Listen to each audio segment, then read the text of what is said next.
الرحمن الرحيم سبحان الذي أسرى بعبده ليلا من المسجد الحرام إلى المسجد الأقصى الذي باركنا حوله لنريه من آياتنا إنه هو السميع البصير صدق الله مولانا العظيم الصلاة والسلام عليك يا سيدي يا رسول الله وعلى آلك وأصحابك يا حبيب الله. محترم حاضرین، یہ ماہ رجب کے ایام ہیں جس میں نبی پاک علیہ الصلوۃ والسلام کو خدا تعالیٰ نے خود بلایا، لے جانے کا بندوبست کیا، اور راستے کے جتنے انتظامات تھے ایسے طریقے سے کیے کہ کائنات میں اس کی کوئی مثال ہے. انبیاء علیہ الصلوۃ والسلام کو معراج کرائی، جس کو جو معراج کرائی وہ اس کی شان کے لائق تھی، مگر اس میں اتنا مارجن ضرور رکھا کہ کسی کی معراج میرے محبوب کے معراج جیسی نہ ہو. مثلا حضرت موسیٰ کلیم اللہ علیہ السلام کی معراج بڑی پرومیننٹ، نمایاں اور ممتاز ہے، اور بڑے صاف ستھرے طریقے سے بتایا وہ کہاں سے چلے. وہ اپنے سسرال کے گھر سے چلے، آپ کی اہلیہ محترمہ جناب صفورہ ان کے ساتھ ہیں، اور آپ کے بھائی جو آپ کے حقیقی بھائی بھی ہیں، عمر میں وہ بڑے ہیں اور ہم زلف بھی ہیں. جو شیعہ حضرات حضرت ہارون کی مثال کو لے کے خلافت بلا فصل ثابت کرنا چاہتے ہیں، وہ ہرگز نہیں ہو سکتی. یعنی وہ یہ کہتے ہیں کہ حضرت موسیٰ کلیم اللہ علیہ السلام کی ذات پاک کا سرکار نے ذکر کیا اور فرمایا یا علیو انت منی بمنزلت ہارون من موسیٰ، کہ اے علی میرے مقابلے میں تم اسی طرح ہو جس طرح موسیٰ علیہ السلام کے سامنے ان کے بھائی حضرت ہارون تھے. تو حضرت ہارون سے تشبیہ دینے کا یہ معنی ہے کہ وہ حضرت موسیٰ کلیم اللہ علیہ السلام کے بعد ان کے خلیفہ بلا فصل سمجھے جائیں، مگر خود شیعہ کی کتاب میں اور ہمارے سنیوں کی کتاب میں اور جو غیر جانبدارانہ ہسٹری لکھی گئی ہے اس کے اندر یہ بتایا گیا ہے کہ حضرت موسیٰ علیہ السلام کا وصال پہلے نہیں ہوا، پہلے حضرت ہارون کا وصال ہوا. اگر موسیٰ علیہ السلام کا پہلے وصال ہوتا، جناب ہارون ان کے خلیفہ بلا فصل ہوتے، تو اس پر ایک نئی خلافت کی بنیاد رکھی جا سکتی تھی. مگر اس کے برعکس حضرت ہارون علیہ السلام موسیٰ علیہ السلام کی موجودگی میں صحرائے سینا میں آپ کا وصال ہوا.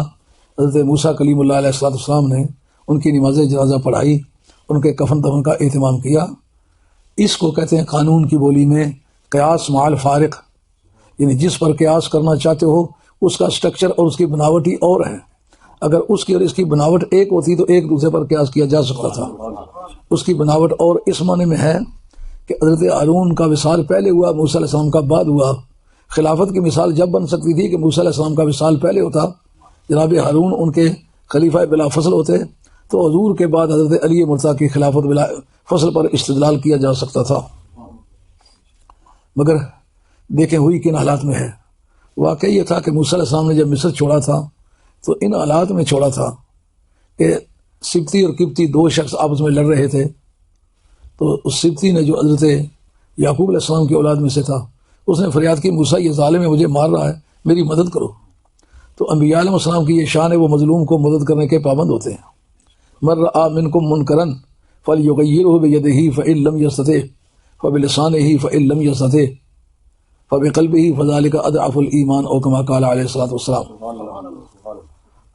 کہ انبیاء علیہ السلام کے سوا بھی پوری سوسائٹی مظلوم کی امداد کرنے کی پابند ہے اور ظالم کا ہاتھ پکڑنے کی پابند ہے. قرآن مجید نے حدیث نے ایک مذمت بیان کی ہے، ثم یخلفہم خلوف، ان کے بعد ایک نئی قوم آئے گی، یقولون، ایسی بات کریں گے کہ لا یفعلون، جس پر خود عمل نہیں کریں گے. لوگوں کو کہیں گے یہ کام کرو تو خود عمل نہیں کریں گے. وَيَفْعَلُونَ مَا لَا يُؤْمَرُونَ، اور عمل وہ کریں گے جس کے کرنے کی ان کو اجازت نہیں تھی. حضور نے فرمایا کہ من جاہدہم بیدہ فہو مومن، جو ان لوگوں کے ساتھ لڑے وہ ایماندار ہے، اور جو ان کے ساتھ زبانی جنگ کرے ومن جاہدہم بلسانی فہو مومن، زبانی ان سے جہاد کرے وہ بھی مومن ہے، اور جو آدمی ان کے ساتھ زبانی بھی فإن لم یستطع فبقلبہ، اگر زبانی بھی ان کے ساتھ لڑائی نہ کر سکے تو دل سے برا سمجھے، ولیس وراء ذلک خبۃ خردل من الایمان او کما قال علیہ السلام، کہ اس سے نیچے تو رائی کے دانے کے برابر بھی ایمان نہیں بچتا۔ یہ وہ ریگولیشن ہے جس کا میں بھی پابند ہوں، آپ بھی پابند ہیں۔ جو بدیوں کو دیکھے اس کی ڈیوٹی ہے کہ اگر اس کے بازو کام کرتے ہیں، اس کا سیاسی اثر و رسوخ کام کرتا ہے، اس کے برادرانہ وسائل برادری کے قبائل کے اسباب اس کی مدد کرتے ہیں، تو ہاتھ سے ان برائیوں کو روکے۔ اور اگر وہ یہ دیکھے کہ میں اس پوزیشن میں نہیں ہوں، نہ میری اتنی برادری ہے، نہ جسمانی طور پر میں اتنا صحت مند ہوں، نہ مالی وسائل میرے اتنے تسلی بخش ہیں کہ میں اگر کسی ایسے آدمی سے تصادم لے لوں تو میں خود محفوظ رہ سکتا ہوں، اگر ایسی حالت میں وہ نہیں ہے تو پھر وہ ہاتھ سے لڑنے کا پابند نہیں، پھر وہ زبان سے برا کہنے کا پابند ہے۔ بس ہم ایک دوسرے کو دیکھتے ہیں، ایک ساتھی کی پڑوسی کی عزت لوٹی جا رہی ہے، میں دیکھتا ہوں تو مجھے یہ کہنے کا کوئی حق نہیں کہ مجھے کیا نہیں، تمہیں بھی ہے، تمہاری ڈیوٹی ہے اس بدی کو تم روکو، کیونکہ وہ تمہارا مسلمان بھائی ہے۔ حتیٰ کہ کافر کی عزت بھی لٹے، وہ مسلمان کا حق نہیں کہ اس پر خوشی منائے اور خاموش رہے، اگر ممکن ہے تو اس کے بدی کو روکے، کیونکہ لَقَدْ كَرَّمْنَا بَنِي آدم، قرآن نے کہا ہے کہ ہم نے آدم کی اولاد کو عزت بخشی ہے۔ اب دیکھو اولاد ہونا نسب ہے کہ نہیں، ان کو بزرگی دی ہے۔ اب بزرگی کی علت کیا ہے؟ نسب۔ اس عزت میں مومن بھی شامل ہے، کافر بھی شامل ہے، پڑھا ہوا بھی، ان پڑھ بھی، یعنی اس کے ساتھ آپ ایسا سلوک نہیں کر سکتے جو گائے بھینس سے کر سکتے ہیں، نہیں، اس کے تقدس کو بحث کی انسان کے آپ کو ماننا پڑے گا۔ یہ تعلیمات ہمیں یہ سکھاتی ہیں ہم اپنے معاشرے میں ان چیزوں کی اصلاح کریں اور دیکھ بھال کریں کہ ہم سوسائٹی میں کیا کردار ادا کر سکتے ہیں۔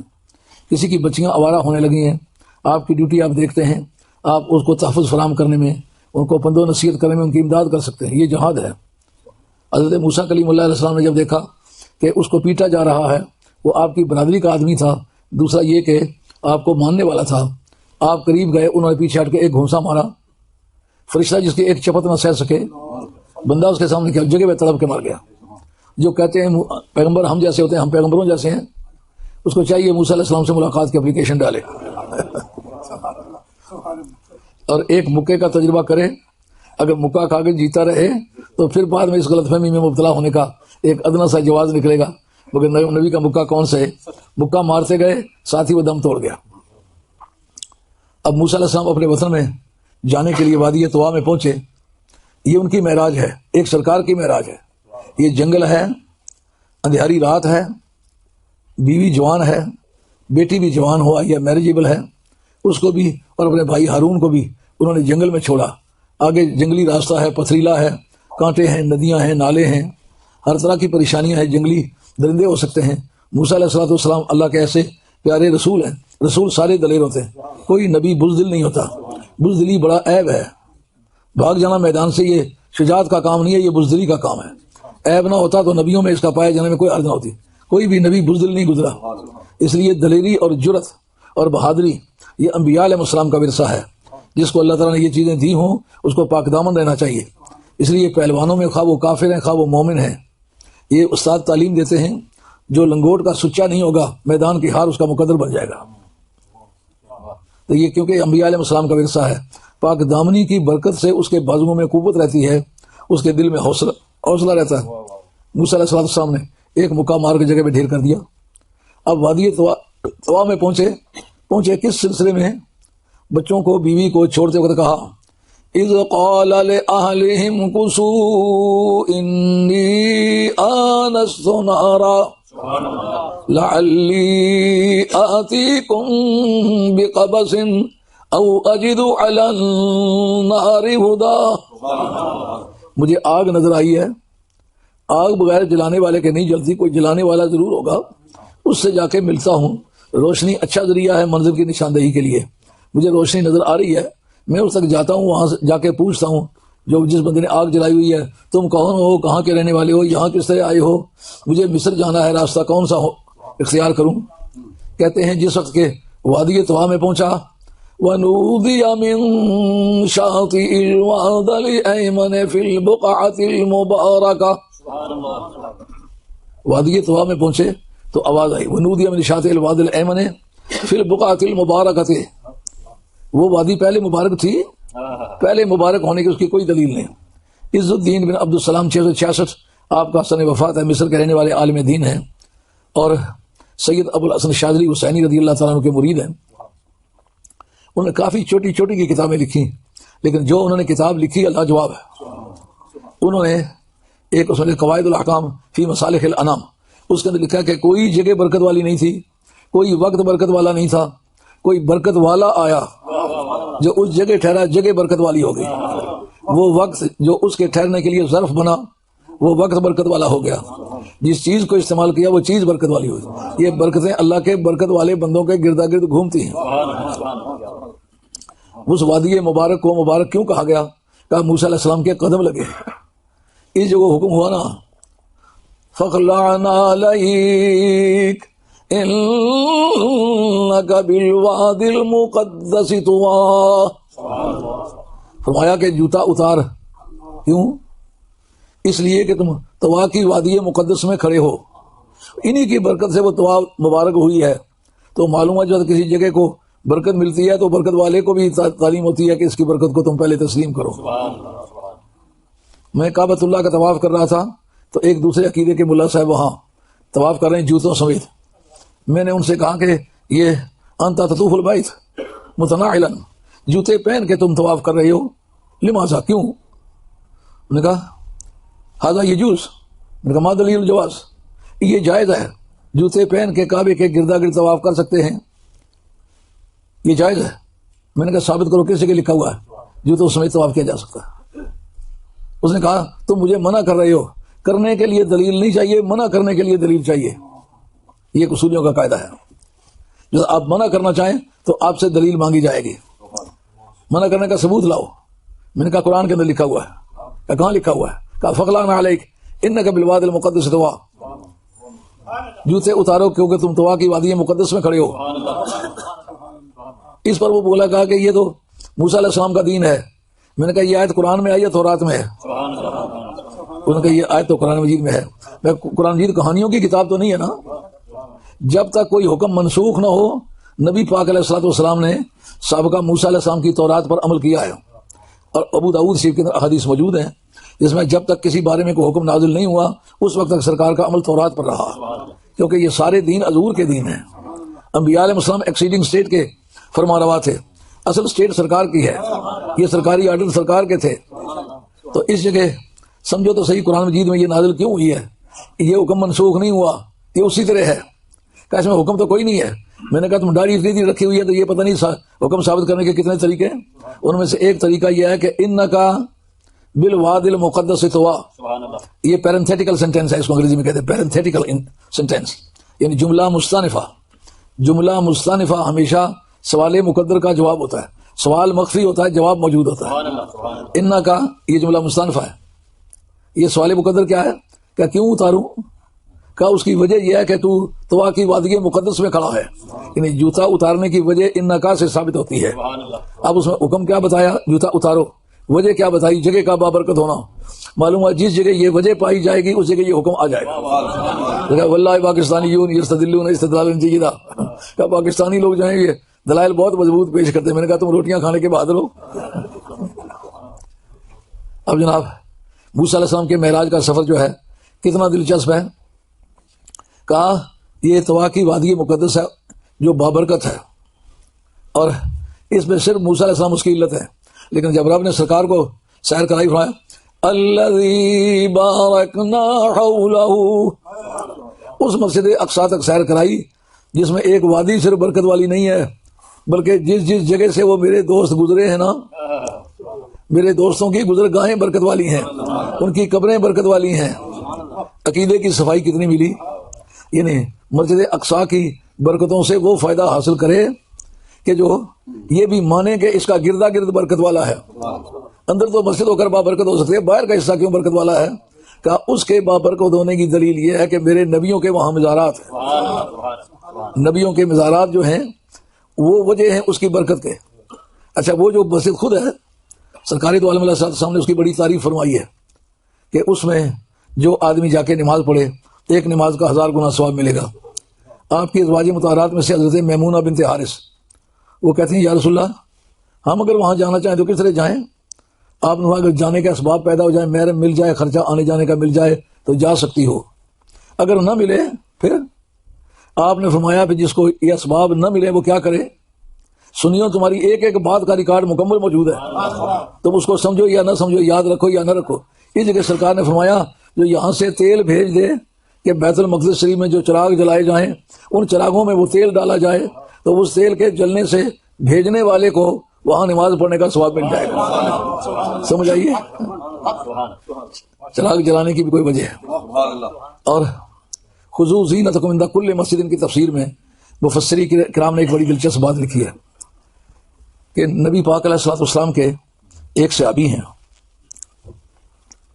وہ آئے اور آ کے شب برات کو انہوں نے مسجد نبی کے لیے چراغ بھی مہیا کیے، تیل بھی مہیا کیے، اور ایسے چھوٹے چھوٹے وہ ان کو پتہ نہیں کیا کہنا، چھکے کہنا چاہیے یا کیا کہنا چاہیے، اس میں ڈال کے لٹکانے کے لیے وہ بھی لے کے آئے۔ تو جب وہ چراغ جلائے گئے تو مسجد نبوی میں چراغاں ہو گیا۔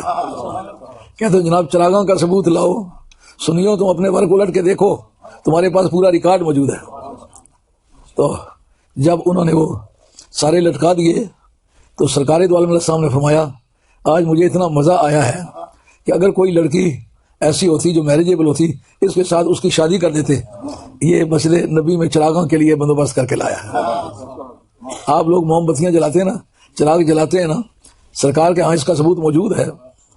تو اس وقت ایک صحابی اٹھے، ان کا یا رسول اللہ میری لڑکی جوان ہے، اگر آپ اجازت ہے۔ کیا کیا ہے؟ نفل پڑھے ہیں، حج کیا ہے، زکوٰۃ دی ہے، اور کوئی بڑا کام کیا، جہاد کیا ہے؟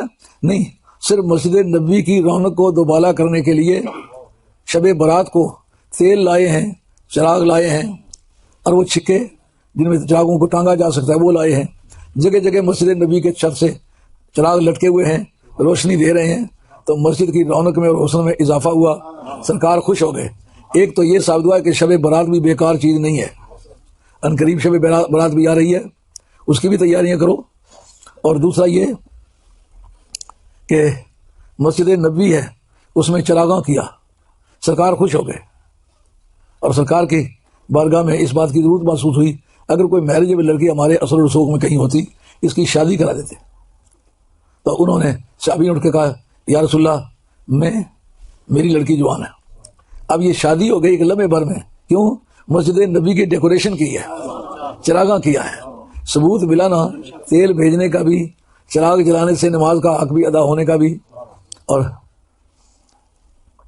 نبی کریم علیہ الصلوۃ والسلام کہ اس عمل سے پتہ چلا خانہ ہائے خدا کو، مقدس مقامات کو سجانا، ان کی رونقوں میں اضافہ کرنا اللہ تعالیٰ کی رضا کا معاملہ ہے، اس سے اسلام کے وقار کو بلندی ملتی ہے۔ جس وقت سرکاری موقع ہوتے ہیں سرکاری دفتروں کو ڈیکوریٹ کرتے ہیں کیونکہ وہ اپنی قانونی بالادستی کو انجوائے کرتے ہیں، لطف اٹھاتے ہیں، تو سرکار کا یہ حوصلہ افزائی فرمانا اس بات کی دلیل ہے کہ موسیٰ علیہ الصلوۃ والسلام کو معراج کرائی جانے والی ہے، لیکن راستے میں کہا اس جگہ کو ہم نے برکت والا کر دیا جس جگہ موسیٰ علیہ السلام کھڑے تھے۔ اور اس کے مقابلے میں اللہ تعالیٰ نے پوری مسجد اقصیٰ کے گردا گرد کو، کہ وہ ایک ویلی نہیں ہے، بڑا کھلا علاقہ ہے، کافی دور دور تک وہ ایریے ہیں، اس سارے ایریے کو ہم نے برکت والا کر دیا ہے مسجد اقصیٰ کے گردا گرد۔ اب آگے چلیے، جس وقت وہاں پہنچے تو وَنُودِيَ مِن شَاطِئِ الْوَادِ الْأَيْمَنِ فِي الْبُقْعَةِ الْمُبَارَكَةِ إِنِّي أَنَا اللَّهُ رَبُّ الْعَالَمِينَ۔ موسیٰ جی جسے آگ سمجھ کے آئے ہو، یہ آگ نہیں ہے، میں اللہ ہوں۔ یہ آواز کہاں سے آئی؟ یہ جو فگ ہے نا، فگ پھگواڑیاں، اس درخت سے آواز آئی، اور قرآن نے کہا یہ رب بولا ہے۔ اس جگہ صوفیہ نے ایک مسئلہ نکالا ہے، کبھی بندہ خدا پر وہ وقت آ سکتا ہے کہ گفتائے اللہ بود گرچہ از حلقوم عبد اللہ بود۔ بندے کا بولنا رب کا بولنا ہوتا ہے، کبھی کبھی بندے پر وہ وقت آ سکتا ہے کہ بندہ بولے تو رب کہتا ہے یہ بندہ نہیں بولا، یہ میں بولا ہوں۔ میاں صاحب عرف کڑی اس پر فرماتے ہیں قطرہ بنج پہ یا دریا میں پھر او کون کاوے جس سے اپنا آپ بجاوے آپ اگو بن جاوے. بخاری شریف کے اندر ہے حدیث قدسی، اس کے اندر ہے کہ بندہ کبھی میری یاد میں ہے، لا یزال عبدی یتقرب الیہ بالنوافل، اور مسلسل بندہ نفلی عبادتوں کے ذریعے سے میرے قریب ہوتا رہتا ہے. حالانکہ اسی حدیث کے ایک حصے میں ہے کہ بندے کو خدا کے ہاں جو درجات ملتے ہیں فرض نماز سے زیادہ ملتے ہیں. درجات اور چیز ہے، قرب اور چیز ہے. کا قرب نفلی نماز سے ملتا ہے. کہ کیوں؟ فرض تو پڑتا ہے اس ڈر سے، اگر نہ پڑھے تو مار پڑے گی، مار پیٹے گی، اس سے بچنے کے لیے اس میں خوف کا عنصر غالب ہے. لیکن جب نفل پڑھتا ہے اس کو یہ ڈر نہیں ہوتا کہ اگر نہ پڑھے تو رب مارے گا، نہیں، شوق اور محبت کی روانی میں وہ پڑھتا ہے. معلوم ہے شوق سے کی ہوئی عبادت کی قیمت اور ہے اور ڈر سے کی جانے والی عبادت کی قیمت اور ہے. حتیٰ احببت ہوں، وہ پیار کر مجھ سے میری عبادت نفلی کرتا رہتا ہے اور مجھ سے اس کو محبت ہو جاتی ہے، میں بھی اس سے پیار کرتا ہوں. فیضا احببت ہوں، جس وقت اس سے میں پیار کرنا شروع کروں تو پھر کن تو سماع الذی یسمع بہ، اس کے کان میں خود بن جاتا ہوں جن سے وہ سنتا ہے. دست پیر از غائباں کو تانے، اور دست او جز قبضہ اللہ نے، ان کانوں سے جو سنتا ہے جو میں اس کے کان، وہ کان بن جاتا ہوں جن سے وہ سنتا ہے. اب یہ کیوں سوال اٹھتا ہے، غوث پاک کو کیوں پکارتے ہو؟ حدیث قدسی کے کہ بندہ نفلی باتیں کرتے کرتے میرے اتنے قریب ہو سکتا ہے کہ مجھے محبت ہوتی ہے. جب محبت پیدا ہو جائے تو پھر میں اس کے وہ کان بن جاتا ہوں جن کانوں سے وہ سنتا ہے. میں وبصرہ الذی یبصر بہ، میں اس کی وہ آنکھیں بن جاتا ہوں جن سے وہ دیکھتا ہے. ولسانہ الذی یتکلم بہ، میں اس کی وہ زبان بن جاتا ہوں جس زبان سے وہ باتیں کرتا ہے. ورجلہ التی یمشی علیہ، اس کے وہ پاؤں میں بن جاتا ہوں جن پاؤں پر وہ چلتا ہے. خدا کے پاؤں کے لیے دور اور قریب کی بحث ہے. یدہ التی یبطش بہا، اس کے وہ ہاتھ میں بن جاتا ہوں جن ہاتھوں سے وہ پکڑتا ہے. تو جس سے اپنا آپ بن جاوے آپ وہ بن جاوے. اس میں ایک مسئلہ عیسائیوں کا، اس کو کہتے ہیں حلول. اس جگہ لوگوں کو کنفیوژن ہو جاتی ہے کہ بندہ اور خدا پھر ایک ہی ہو گئے. نہیں، رب کہتا ہے اس کے وہ کان اسی کے کان ہوتے ہیں، لیکن میں بن جاتا ہوں بایمانہ، جس طرح میرے کانوں کو دور قریب کا کوئی فرق نہیں، اس کو بھی دور قریب کا کوئی فرق نہیں. وہ مظہر رب بن جاتا ہے، رب کے ظاہر ہونے کی جگہ بن جاتا ہے. تو اب وہ جو درخت سے آواز آنا تھا قرآن کے اندر موجود ہے نا، من الشجرۃ یا موسیٰ انی انا اللہ رب العالمین. اب ترجمہ کرنے والے نے ترجمہ کر دیا درخت سے آواز آئی. اس جگہ مجتہدین کی ضرورت پڑتی ہے جو اس کی وجہ سمجھیں کیوں آواز آئی، اس کے کیا عقیدہ نکلتا ہے، یہ کس کس پر چسپاں ہوتا ہے.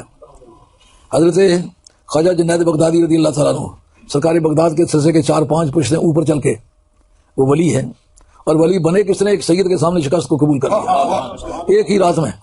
اگلے دن صرف پہلوان تھے، دوسرے دن کی صبح طلوع ہونے سے پہلے اولیاء اللہ کے سردار تھے. ہوا کیا تھا، ایک غریب سید تھا، اس کے سامنے شکست مان لی کہ میرا انعام اس کو مل جائے، وہ اپنی بچیوں کی شادی کر لے.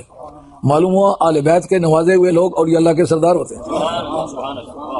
ان شاہ صاحب کے بدلے کوئی نہیں تاریخ بتاتی کہ وہ کوئی غوث تھے، کوئی قطب تھے، ایک عام سید تھے. لیکن عام سید کو بھی انہوں نے کیوں اپنے اوپر بٹھا لیا نبی پاک کی اولاد سمجھ کے. تو کسی زمانے میں بھی جو اولاد رسول کی یہ عزت کرے گا اس کو اس طرح کا فائدہ پہنچنا ممکن ہے. ان کے پاس ایک مادرزاد نابینا گیا کہ میرے لیے دعا کریں میری آنکھیں ہو جائیں. آپ نے فرمایا آنکھیں دلانا عیسیٰ علیہ السلام کا کام تھا، یہ میری جاب نہیں ہے. وہ مادرزاد نابینا کو انی ابر الاکمہ والابرص واحیی الموتیٰ باذن اللہ، میں مادرزاد نابینوں کو بینا بھی کر دیتا ہوں اور پھل بہری کے مریضوں کو صحت مند بھی بنا دیتا ہوں اور مردے بھی زندہ کر دیتا ہوں. یہ بات عیسیٰ علیہ السلام نے قرآن کی زبان سے کہی ہے. آپ نے فرمایا یہ میری جاب نہیں ہے، یہ عیسیٰ علیہ السلام کی جاب ہے. وہ مادرزاد نابینا کو بینا کر سکتے تھے، وہ پھل بہری کے مریض کو صحت مند بنا سکتے تھے، وہ مردوں کو زندہ کر سکتے تھے. یہ کام میں نہیں کر سکتا. وہ نابینا بڑا پختہ عقیدے کا بندہ تھا، اس نے تھوڑا پیچھے ہٹ کے دیوار سے 3-4 ٹکریں ماری، دڑا دڑا خون بہنے لگا. اس نے کہا اب زندگی کا کیا مزہ ہے، وقت کے کامل ولی سے یہ مایوسی کا کلمہ سنا ہے، اب میں جینا نہیں چاہتا، اب مرنا چاہتا ہوں. اتنے میں حضرت خواجہ جنید بغدادی رضی اللہ تعالیٰ عنہ کی ذات پر ایک رقص کی کیفیت طاری ہوئی. اسی عالم وجد میں فرماتے ہیں نحن نفعل کیف نشاء، نحن نفعل کیف نشاء، ہم جس طرح چاہتے ہیں اس طرح کرتے ہیں، تم کون ہو کرنے والے، یا عیسیٰ کون تھے کرنے والے؟ ادھر بھی کرتے تھے تو ہم ادھر بھی کریں گے۔ تو ہم بلا کے اس کو کہا یہ میرے پاس آ۔ آپ نے کچھ کلمات پڑھے یا نہیں پڑھے، لیکن آنکھوں میں ہاتھ پھیرنا ثابت ہے۔ اس لیے آپ نے آنکھوں میں ہاتھ پھیرے، 2 قطرے پانی کے نکلے، ساتھ ہی آنکھیں ہو گئی اور بینا ہو گیا۔ اب حضرت خواجہ جنید بغدادی پہلے بول چکے تھے کہ میں یہ کام نہیں کر سکتا، وہی خواجہ جنید بغدادی تھے، اب ان کی زبان سے تھا ہم جیسے چاہتے ہیں کرتے ہیں۔ یہ وہی غیر کام کر رہا ہے جو اس فگ کے درخت میں سے رب بولا ونودی من شاطئ الوادی الایمن فی البقعۃ المبارکۃ من الشجرۃ ان یا موسیٰ انی انا اللہ رب العالمین۔ رومی فرماتے چو روا بشر ان اللہ از درخت کہ روا نبوت چو گوید نیک وقت۔ جب درخت بولے تو رب کہتا ہے میں بولا ہوں، تو بندے کے بولنے پر رب کہے میں بولا ہوں تو کوئی مذاق تو کچھ نہیں۔ وما ینطق عن الہویٰ ان ہوا الا وحی یوحیٰ۔ جب رب بات کرتا ہے تو محبوب کی زبان سے کرتا ہے، تو محبوب کی زبان حرکت کرے تو رب کی بولی بولتا ہے۔ اب موسیٰ علیہ السلام اللہ کی بارگاہ میں پہنچے تو اللہ کریم نے فرمایا ایک ید بیضا تمہیں دیتا ہوں اور ایک تمہیں لاٹھی دیتا ہوں، کیونکہ جس طرح کا ماحول ہو اس طرح کے سامان ہونے چاہیے۔ معجزات کا رنگ وہ ہونا چاہیے جو اس وقت کا مقتضا ہے، وقت کا جو تقاضا ہے۔ دہشت گردوں کے علاقے میں کسی کو بھیجا جائے تو وہی بھیجنا چاہیے جو سارے دہشت گردوں کا چورمہ بنا کے پھینک دے۔ جس طرح کا ماحول ہو اسی طرح کے معجزات، کہ تو جا رہا ہے ایک ایسے بے ایمان کے مقابلے میں جو ڈنڈے کنڈے کو اپنی حکومت کا ذریعہ بنائے ہوئے ہے، اور دوسرا اب جادو کو، لاٹھی کا جادو سے کیا تعلق بنتا ہے؟ تیری لاٹھی جو ہے سارے جادوؤں کو رگڑ کے پار ہو جائے گی، جس کا جواب فرعون نہیں لا سکے گا۔ اب لاٹھی بھی دی، ید بیضا بھی دیا، کہا وہ سمجھتا ہے نا قلب ماہیت، حقیقت کا بدل جانا، کیفیت کا بدل جانا، ریالٹی کا چینج ہونا، اس کو انگریزی میں ٹرانسمیوٹیشن کہتے ہیں۔ ٹرانسمیوٹیشن آج کے ماحول میں کہتے ہیں کہ آج بھی ممکن نہیں ہے۔ یہ دراصل مسئلہ کیمسٹری کا ہے، تو وہ اس بارے میں گفتگو کرتے ہیں کیا پیتل تانبے سے سونا بن سکتا ہے کہ نہیں بن سکتا۔ ہمارے فقہاء نے اس پر بحث لکھی ہے کہ اگر کوئی آدمی پیتل یا تانبا یا اور کوئی دھات اس پر ادویات استعمال کر کے اس کو سونے میں تبدیل کر دے تو ایسے سونے کا بنانا اور اس کی تجارت کرنا اور اس کے ذریعے سے پیسے کمانا درست ہے یا ناجائز؟ دیکھیں مذہبی پیشواؤں نے اپنے گھر سے روٹی کھا کے زندگی کا قیمتی وقت صرف کر کے ذہین سے ذہین دماغوں سے جو کام لیا ہے وہ مدینے والے کے دین کو زندہ کرنے کا لیا۔ وہ کہتے ہیں قلب ماہیت سوائے انبیاء کے اور کسی ذریعے سے ممکن نہیں ہے۔ ٹرانسمیوٹیشن یعنی چاندی کو سونا بنا دینا، پیتل کو سونا بنا دینا، تانبے کو سونا بنا دینا، یہ ایک ایسا مسئلہ ہے، یہ صرف نبیوں کے لیے ممکن ہے، یہ کسی دوائی کے لیے ممکن نہیں ہے۔ اس لیے اس کو اس مقصد کے لیے استعمال کرنا یہ فریب نگاہ ہے، ہلوسینیشن جس کو انگریزی میں کہتے ہو، نگاہوں کا دھوکہ ہے۔ نگاہیں اس کو دیکھ نہیں سکتی، یہ نظر بندی کی قسم کا کام ہے، حقیقت پسندی کی قسم کا کام نہیں ہے، اس لیے یہ ناجائز ہے۔ یہ کیمیا گری جو لوگ کرتے ہیں نا، اسلام نے اس کو کہا یہ ناجائز ہے، کیونکہ اس کے قلب ماہیت کا دعویٰ کرتے ہیں۔ قلب ماہیت سوائے انبیاء کے کسی کے لیے ممکن نہیں ہے۔ مثلا لاٹھی کو سانپ بنا دیا موسیٰ علیہ السلام نے، لیکن یہ دستے موسوی کا کمال ہے کہ لاٹھی پھینکی، القِ عصاک، اپنی لاٹھی پھینکیں۔ پھینکنا کوئی گر تو نہیں ہے نا، یہ ایک ضرورت کی چیز ہے، پر پیغمبر کا ہاتھ ہے، لاکھوں نہیں کروڑوں گر استعمال ہوں تو نبی کے ناخن کی بھی برابری نہیں کر سکتے۔ تو اب یہ 2 چیزیں لے جاؤ، جو تمہارا ید بیضا ہے یہ قلب ماہیت کے معنی دے گا، بغل میں ڈالو گے، لیکن اس کے لیے جو فارمولہ استعمال ہوا صوفیہ کہتے ہیں، اس سے ہمیں ایک بات سمجھ آئیے، وَاضْمُمْ يَدَكَ إِلَىٰ جَنَاحِكَ تَخْرُجُ بَيْضَاءَ مِنْ غَيْرِ سُوءٍ۔ اپنا دانا ہاتھ بائیں بغل میں ڈالو، اس کو نکالو، سورج کی روشنی کے مقابلے میں اس کی روشنی تیز ہوگی۔ قلب ماہیت ہوئی نا، ہاتھ کو لائٹ میں بدل دیا تو باقی بشریت اسی طرح سلامت رہ گئی۔ معلومات بشریت اور نورانیت میں تضاد ہوتا تو ایک ظرف میں کبھی اکٹھے نہ ہوتے۔ معلومات نورانیت کے ظرف میں بشریت آ سکتی ہے، بشریت کے ظرف میں نورانیت آ سکتی ہے نا۔ یار ٹائم ختم ہو گیا ہے۔ موسیٰ علیہ السلام کی معراج کو آئندہ جمعے پر انشاءاللہ پھر چھیڑیں گے، لیکن غالباً آپ کو اس میں چند مسائل تو سمجھ آئے۔ سیدہ میمونہ بنت حارث کی روایت کہ تیل بھیج دو جو مسجد اقصیٰ میں چراغ جلائے جائیں، ان میں روشنی کا کام بھی دیں، زینت کا کام بھی دیں، تو تمہاری غیر حاضری تسلیم ہوگی، تمہاری نماز تسلیم ہوگی۔ وہ تمیم داری تھے جو شب برات کو وہ تیل بھی، رسیاں بھی، چراغ بھی، مسجد کی ڈیکوریشن کے لیے اسباب بھی لے کر کے آئے تھے۔ سرکار نے اس کو پسند کیا، آنن فانن شادی ہو گئی، اسی وقت لڑکی کو بلایا گیا اسی وقت مسجد نبی میں نکاح ہوا تو سرکار بے حد خوش ہوئے ہوں گے نا.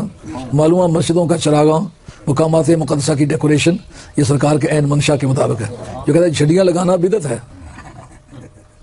یار جھنڈیاں زیادہ وزنی چیز ہے یا چراغ جلانا زیادہ وزنی چیز ہے؟ جھنڈیاں سستی ہیں، چراغ مہنگے ہیں. تو وہ جلانے پر سرکار نے خوشی کا اظہار کیا. کم از کم یہ دو مسئلے بہت اچھی طرح سے سمجھ آئے ہیں. اور پھر یہ بات بھی اچھی طرح سمجھ آئی ہے، نہ کوئی جگہ برکت والی ہے، نہ کوئی وقت برکت والا، نہ کوئی چیز برکت، کوئی برکت والا آیا جس سے سب کو برکتیں ملی ہیں. تو آج کا بیان اختتام پذیر ہوتا ہے. موسیٰ علیہ السلام کے معراج کو سمجھ لینے کے بعد سرکار کی معراج کا سمجھنا زیادہ آسان ہوگا.